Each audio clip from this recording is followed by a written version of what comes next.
Olá pessoal, vamos aqui para mais um módulo de história. É claro, quando você me vê, você já sabe disso, né? Eu sempre começo meus módulos falando isso para você, né? Você tá me vendo? É um módulo de história. Não, podia ser atualidade, podia ser, né? Tanta coisa, tá bom. Volta para cá, né? Vamos para ver. Olha só, olha o nosso módulo de hoje, hein? A gente vai falar sobre o descobrimento do Brasil. Você vai falar, pessoal, já falei disso. Eu sei qual é a do descobrimento, qual foi do descobrimento. Calma aí, calma aí. Eu quero que hoje a gente faça uma análise do descobrimento, primeiro porque nas nossas aulas, chegou ao Brasil. Eu quero hoje que a gente trabalhe essa ideia do descobrimento, não só os eventos relacionados efetivamente a isso, como os questionamentos do evento e mais. Todo o trabalho histórico, de pensamento, de memória que foi feito em cima desse evento. Porque aí nós vamos nos aproximando muito aí do que as provas atualmente cobram, né? As provas, o Enem, né? E os outros vestibulares ao redor do Brasil começam agora a se preocupar muito com essa ideia de memória. E isso é um evento, talvez um dos eventos com a memória mais trabalhada e menos questionada da história do nosso país, beleza? Bom, vamos lá. Então, para a gente entender esse processo, a gente começa falando das grandes navegações. Vou te situar. A gente está ali naquele momento, o início da Idade Moderna, na organização dos estados nacionais, né, dos estados modernos. Então, Portugal, inclusive, é o primeiro na sua expansão marítima, nas grandes navegações, porque foi o primeiro estado a centralizar. Claro, gente, as grandes navegações, com que buscar o Atlântico, caminhar em busca de novos territórios, em novas rotas comerciais, não era uma coisa simples, uma coisa fácil. Dependia de muito investimento, dependia de muito dinheiro envolvido, de muita gente envolvida, tá? Então ali eu tive a monarquia envolvida, a nobreza envolvida, a burguesia envolvida, a igreja legitimando esse grande evento, tá? Esses grandes acontecimentos.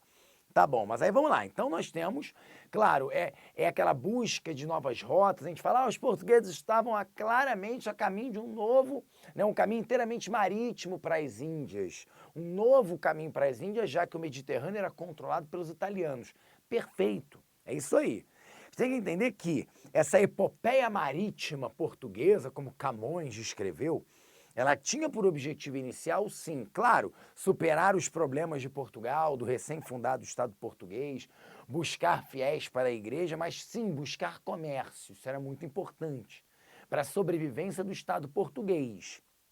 Então, a constituição de impérios coloniais é uma consequência desse processo, tanto com Portugal, como com a Espanha, como com Holanda, Inglaterra, depois ter França, perfeito? Esses países europeus, ao se centralizar, vêm na sua expansão marítima, busca de soluções de problemas internos, superação daquela crise feudal que ainda se prolongava nos estados que se formavam. Perfeito? Só para você se situar aí, tá?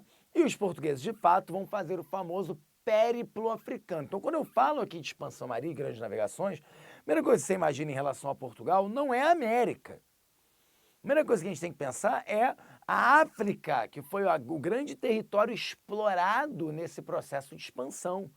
Quero, inclusive, que vocês se lembrem, né, que durante muito tempo, de 1415, que foi a tomada de Ceuta pelos portugueses aqui no norte da África, tá? Até, bota aí, 1400, né, e 98, que foi a chegada ao Oriente, a chegada a Calicut. Olha aí, 83 anos, onde todo esse processo de navegação, de expansão marítima português se deu por onde? Pelo litoral africano, pelo chamado périplo africano. Então a América ainda era, inclusive, desconhecida.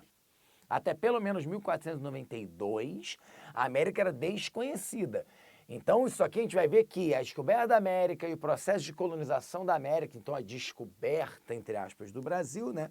Isso é interessante para a gente aqui, essas aspas, né? Ela vai ser um desdobramento desse processo, mas que não era, então, não era o principal objetivo. Sim, o objetivo de Portugal era o Oriente. Tá, e vou dizer mais, vai continuar sendo o Oriente durante muitos anos, mesmo depois aqui da chegada ao Brasil, do estabelecimento de um processo comercial, mesmo com tudo isso, mesmo com os primeiros engenhos aparecendo aqui, eu posso garantir para vocês que até o século XVII a grande prioridade portuguesa foi o Oriente. Aqui onde estavam as grandes riquezas, aqui onde estavam as especiarias, os temperos, os perfumes, perfeito? Mas é importante você entender então esse contexto aí. E, óbvio, no meio disso tudo, temos alguns acontecimentos importantes que levam, sim, as atenções para a América.